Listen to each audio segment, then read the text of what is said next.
think tank et porte-voix des entreprises de santé françaises, le G5 Santé a tenu ses 7e rencontres le 23 octobre, avec comme chaque année, un thème au cœur de l'actualité.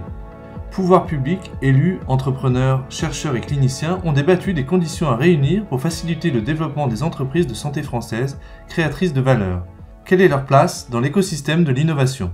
C'est des journées très intéressantes. Nous avons eu beaucoup de participants et les thèmes qui ont été traités étaient vraiment des thèmes d'actualité. À la fois comment les entreprises du G5 sont au cœur de l'écosystème de santé en France et que pense-t-on, comment peut-on aider à mettre en œuvre un CSIS qui soit vraiment le CSIS de rupture et qui donne vraiment lieu à la matérialisation de toutes les ambitions fixées par le Premier ministre. Le G5 Santé regroupe les dirigeants mondiaux de bioMérieux, Guerbet, Ipsen, LFB, Pierre Fabre, Sanofi, Servier et Théa, entreprises qui partagent l'ambition de faire de la France un écosystème de l'innovation en santé parmi les plus performants sur la scène internationale. Pourquoi l'écosystème? Parce que les entreprises du G5 veulent faire savoir qu'elles ont fait le choix de la France pour leur création de valeur. En témoigne le fait que la France représente 10% de leur chiffre d'affaires, mais 3 fois plus en matière d'emploi, puisque 30% de leurs emplois sont en France, et 5 fois plus pour leur effort de R&D, puisque 50% des efforts R&D groupe des entreprises du G5 sont réalisés en France. Pour expliquer, convaincre et préparer l'avenir de cette filière industrielle majeure pour la France, le G5 Santé a réuni plusieurs centaines de décideurs publics et privés. La Direction générale des entreprises est un acteur clé de l'écosystème et Thomas Courbe, son directeur général, a transmis le message de soutien de sa ministre Agnès Pannier-Runacher et a partagé son intérêt pour les rencontres du G5 Santé. Il y a 2 objectifs. Le premier, c'est que c'est un moment où le G5, les entreprises du G5 se retrouvent annuellement pour réfléchir justement ensemble aux enjeux du secteur, aux innovations, aux choix qu'il va falloir faire. Et je pense que partager les réflexions sur tous ces sujets, à nouveau dans un monde qui avance très rapidement sur le plan technologique, pour faire le point et pour bien orienter leurs décisions de manière collective. Et puis le deuxième intérêt, c'est le débat avec les pouvoirs publics.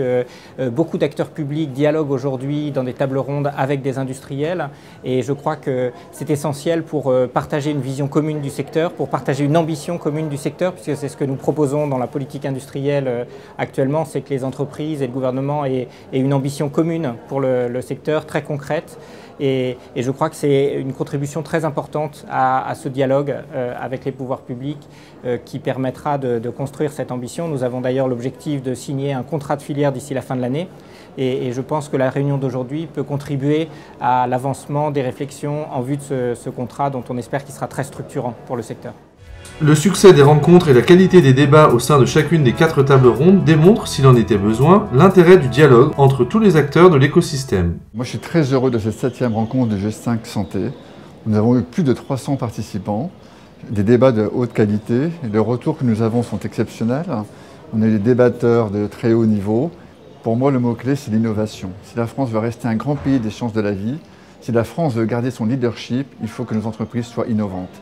Donc innovantes dans les territoires, innovantes sur des sujets comme l'intelligence artificielle, être en avant-garde dans l'écosystème, que l'écosystème, on a beaucoup parlé de Paris-Saclay, soit à la pointe, et travailler avec d'autres écosystèmes, on a parlé notamment de Boston, mais il y en a d'autres, San Francisco, Shanghai.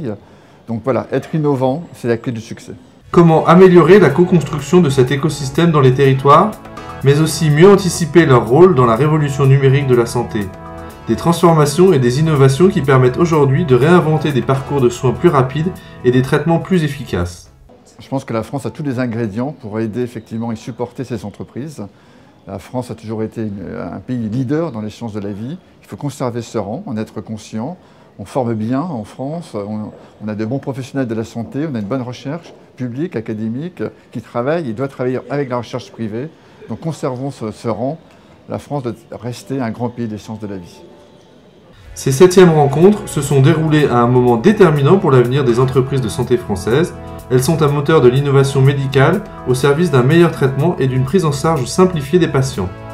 Le G5 Santé appelle à une ambition plus forte et partagée avec toutes les parties prenantes, en particulier les pouvoirs publics. Le G5 est très mobilisé pour continuer le discours avec les pouvoirs publics.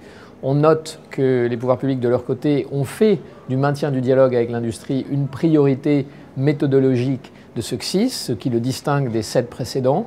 Il y a un comité de suivi. Ce comité de suivi est présidé par Jean-Luc Bellinga, autour de lui Vincent Litskis. Ils étaient tous les deux présents et ils nous ont assuré qu'il y avait encore des possibilités dans les journées parlementaires de corriger certains points qui étaient débattus encore aujourd'hui, comme le statut des ATU, le statut du médicament hybride, le remboursement transitoire du dispositif médical innovant.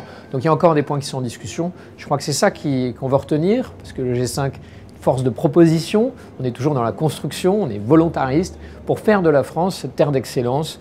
Nous savons que la France mérite que cette industrie fasse plus et mieux encore que ce qu'elle fait déjà.